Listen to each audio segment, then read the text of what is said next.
This video is intended for the Innovation Lab at DuPont Ball Library at Stetson University. In this video, we'll be going over some of the best practices to include in your workflow while using the Artec Studio 12 Professional software. So when you complete a scan and you're using real-time fusion mode enabled, you usually get two scans, one EVA scan with a hyphen fusion and then a regular EVA scan. The differences between this is the first one that has the /fusion you could get rid of if you're not thinking that the computer designed from your scan data looks to your liking, and that's what the first fusion is. It's just what the program thinks that your scan data, most of your scan data, will come with a resulting model. As you see, there's some bits of the ear that are not exactly where they should be, a little bit of holes, a little bit of extraneous data. So maybe this is not what you want to work with, and you want to work further with the actual raw scan data. That's what this one is, the EVA scan. And what we will be doing is copying it, because if you copy it, now you have a whole nother scan to work with. If you're going to break that down, delete some areas, remove some jagged areas that you don't think need to be in there, at least you can use it on the copied version and break that down versus trying to break down the original scan data that you actually had. You can always keep that and go back to it in case you back yourself into a corner while breaking down the model. So for breaking down the model, we're going to double click into this newly created copy. We're going to go from, let's say, here to here, a little bit less. We're going to see if we can break down the model into different hemispheres of the face. So right now, I'm going to right click, move to new scan, go back to the workspace, and in the newly created _1, I'm going to rename that as anatomical right. And then I can go back to the original, start here, and maybe get more of a center portion. So let's see what we got. That's actually not that bad.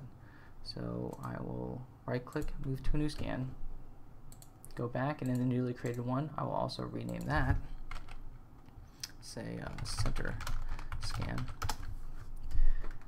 And furthermore, going back into the original scan, if I want to separate it even a little bit more, let's say back here, and then shift click down to include the frames. Interesting. Let's start right here, then go down. Good. Then I can right click, move to new scan, and that more or less will be the, rename that to anatomical left. Okay, so we're breaking down the original scan so we can work on these separate ones later. And as you can see, we're also labeling them appropriately so that it'll make it easier for you to get to whichever portion of your object that you need to get to quickly to edit it. When you get all your scans together, and let's say you run through some of the final things to make a sharp fusion, which would, in this case would be, let's see, global registration, sharp fusion, and small object filter. Usually I would say fast mesh simplification, but we're going to hold off on that for a second because we would get the sharp fusion, and at this point this is what the model would come out like, and we have a 9 MB file. Now this is the detailed version of the end result. We wouldn't want to get rid of this or do the fast mesh simplification just in case we wanted the high definition model. So what I would suggest is duplicate the final sharp fusion scan, maybe rename that too as well. Let's call that reduced polygons.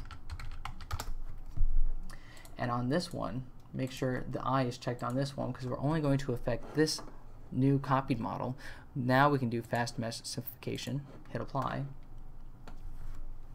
and it's working down below, and we should get a lower file. Yep, now we got 2 MB file. So now we can have that as a smaller, less detailed version of the end result sharp fusion product, and we can export that as an STL to be ready for printing.